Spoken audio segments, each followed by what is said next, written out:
So, Weebill 3, it's out. Should you buy this gimbal? No. See you next time. Bye. You're still here.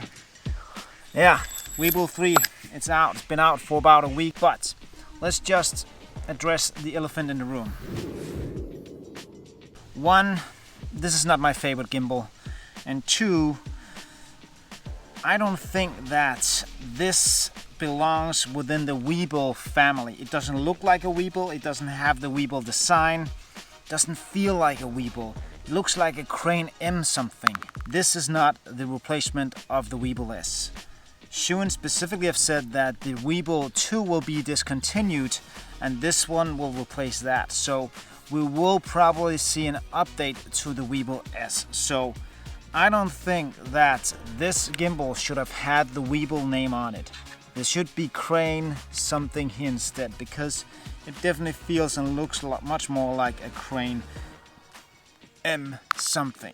But let's take a look at the footage and let's talk gimbal movements and how you can get similar footage yourself.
Everything is shot on the Weebill 3 and I have adjusted the settings so that they fit accordingly to this specific shoot.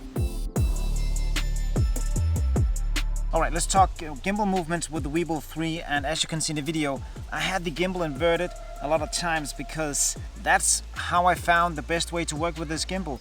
I could hold the grip up here or hold it down here and do all the movements. And instead of moving my body or moving my feet a lot, I move my body instead. So try to get your upper body movement instead of moving your feet, because that will give you a lot smoother shot and much less shake. Because as soon as you start walking, you will get that up and down movement. You will also get the shaking from actually putting your feet down on the ground. So you can actually reach much longer than you think just by moving your body. You can see I'm 182 and that means I can reach about 150 probably, and by moving my body I can extend that even more. So I might have reach about 2 meters if I'm extending from one side to the other. So play around with that instead of just moving your feet all the time, because you will get much more stable footage by just moving your upper body instead of just walking along the path. But there's of course times where you need to walk along to get those long tracking shots with the gimbal, and this is where it's good to be practicing those ninja walk, what they call it. I hate that word, ninja walk, but the smooth transition, like heel toe all the time. Keep upright at all times. And one thing that I used a lot is this gimbal strap. I've shown you this one before, because with this I get a third point of contact by hooking the gimbal into the strap, and I can actually use my body as a third point of contact and moving the gimbal much smoother. So test a strap out. It doesn't have to be this one, you can use other straps, but some kind of strap to get that third point of contact when you're working with the gimbal. Even though this isn't my favorite gimbal, you can always get good footage with any of the newer gimbals. It just depends on how they are and how they work and what works best for you. This gimbal doesn't work good for me, but it might work good for someone else. There's a lot of things that I don't like about this Weebill 3 gimbal that others might like, and just to show you some of the things that I personally don't like about this gimbal is one, I don't like the contraction down here in the bottom. I think it's in the way when I'm moving down. It has this back plate where you can rest your wrist. I also just think it's a way, and I have actually held this gimbal a lot of times and accidentally switched it off because I'm pressing down hard holding the gimbal and it switches off.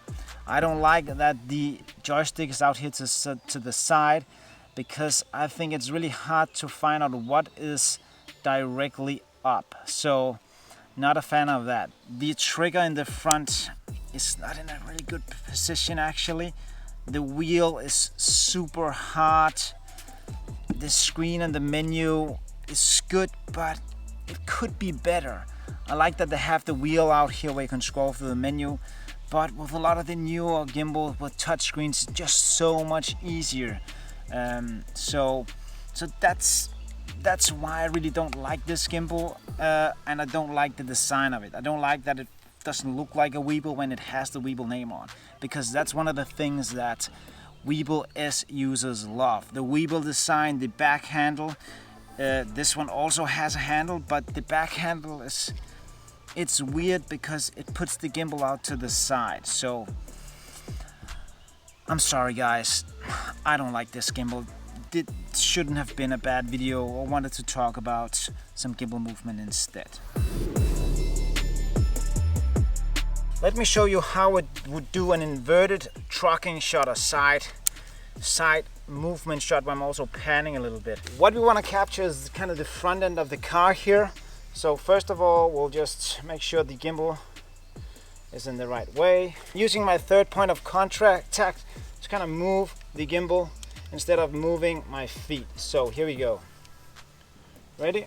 So moving the gimbal to the side while I'm panning with my hands. There we go.